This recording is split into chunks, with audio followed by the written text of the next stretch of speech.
Welcome back. As Donald Trump once again flirts with throwing his hat into the ring for a presidential run, we go to the Comb-Over Report.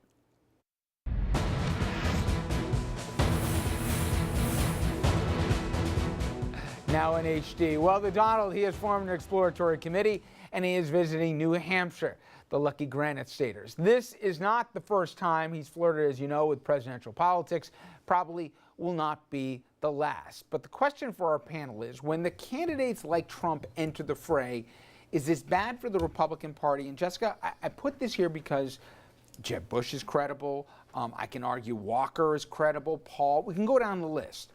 They swore they weren't going to go back to what happened 4 years ago, where you had certain folks from the Palins of the world hijacking the conversation and seemingly every week, having to either distance themselves or dragging so far to the right in the primary that by the time they got to the general, Mitt Romney had one hand tied behind his back. Is this just political theater, or is this a bigger problem that we thought we were going to avoid and the Koch brothers were trying to avoid by moving up the calendar on this stuff? Well, no, not with Trump, because I don't think anyone, even in the Republican Party, takes him seriously anymore. The press is sort of getting tired of this game, which they're the ones that have been propping him up all these years. I mean, no one is really thinking that he's actually going to go through with this, so it'll be a sideshow. You say that, but Andrew, I remember, all of them, including Romney, had to go fly into Manhattan to kiss the ring of Donald Trump 4 years ago. It wasn't just a media creation. They bid as well. I think Romney ate pizza with a knife and fork at that yeah, lunch. that's sad you remember that. And mayonnaise. And mayonnaise. But do you think this is going to be a problem? Not just him, but some of the other sideshows too? Let's put the Donald aside, much as he might not like us to do that and would probably pay for us not to do that. There is always something of a TV star influence in recent Republican primaries. We saw it with Herman Cain and Michelle Bachmann in the last run. To a certain degree, I think Mike Huckabee and Ben Carson fill that role, although Huckabee's actually got some heft to him just because he's got the evangelical vote behind him. But there's a TV star. They know how to play to the crowds. They know how to light up the room. And it gets people excited when they're watching sound bites. And Trump plays that as well. Guy offers himself to be president of the United States. He's a successful businessman. We're going to make the White House finally we have a Republican. House. We finally have a Republican who isn't crazy like the mainstream Republicans are crazy. He's joking about the birthing.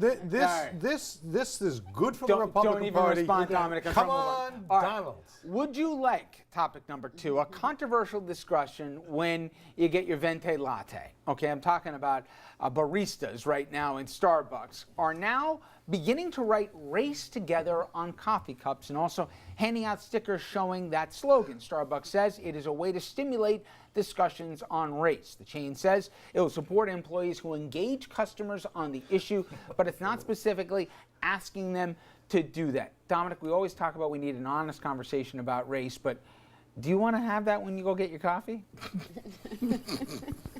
Richard, I know this is a very serious show and we deal with serious topics, but this has got to be the dumbest thing I've ever heard in my life.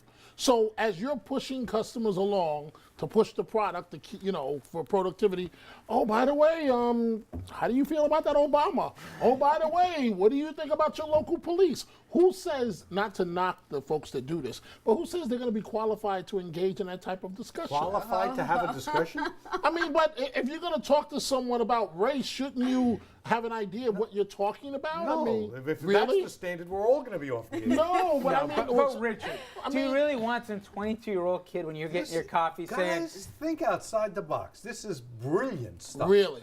It's brilliant, first of all, because we're talking about it. Okay? Second of all, you know what? People are now going to have a conversation about having the conversation, which you can't do. You're talking marketing, which is legitimate, but how about the subject of it? I am talking about the fact that there's going to be people saying, really, can we talk about this? This is taking a Seinfeld moment. I don't think we should be talking about this. And we're elevating it. This is good for America and good for Starbucks. God bless them. Richard, what are they going to say? What are they going to say to you? It's going to be 5 minutes of me going, no, I said the coffee black. I would just like them to get my name on the cup correct and start there. Right. If I say I want milk in my coffee, is that going to be a problem? I'm sorry, the last Let me get to this one, because this one for me really bothered me, and I think I'm in the minority here of everybody. We go from Starbucks to McDonald's right now. You remember this brawl caught on video at a Brooklyn McDonald's? Not only were a whole lot of people not just standing around not getting involved, but they were holding up their phones to record the moment for posterity. For 5 minutes, this kid got beaten, kicked unconscious on the ground more than 15 times, and nobody intervened. Now, I'll have a debate where I'm sure I'll be the only one where I like to criminalize indifference if you don't get involved. But how about making it maybe a little bit easier, which is, how about criminalizing voyeurism? If you're not going to get involved, you're not going to pick up the phone, call 911, and some people apparently did in the store. If you're not going to get involved, why shouldn't it be criminal to hold up your phone to record, like some rubbernecker, some kid getting pummeled to unconsciousness? Do you recall the last episode of Seinfeld where they were taken to court and tried for criminal Seinfeld on the brain. criminal indifference? You cannot.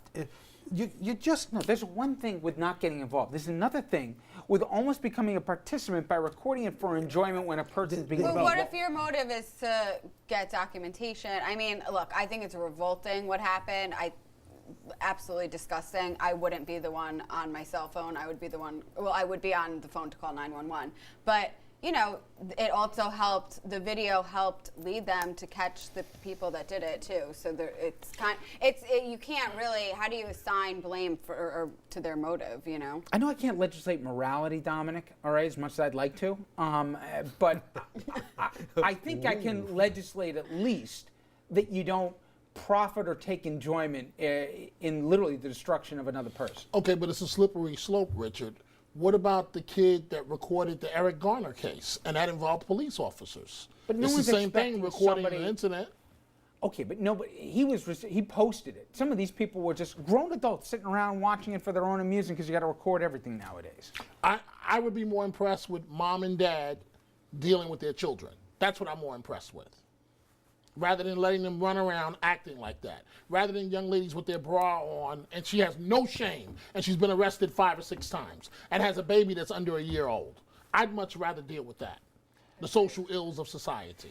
And by the way, Good the point. children, though, the young ladies, and many of them teens involved in the attack were part of apparently a gang for all intents and purposes and acting with impunity. They set out that night to do this, and they didn't find a whole lot of resistance apparently in that Brooklyn McDonald's. It is, I don't know, the whole Kitty Genovese thing, the whole Yeah. debate about doing something. I get it, you can't legislate it, but anyway. When we come back, March Madness in full swing. Many of you probably filled out your brackets right now.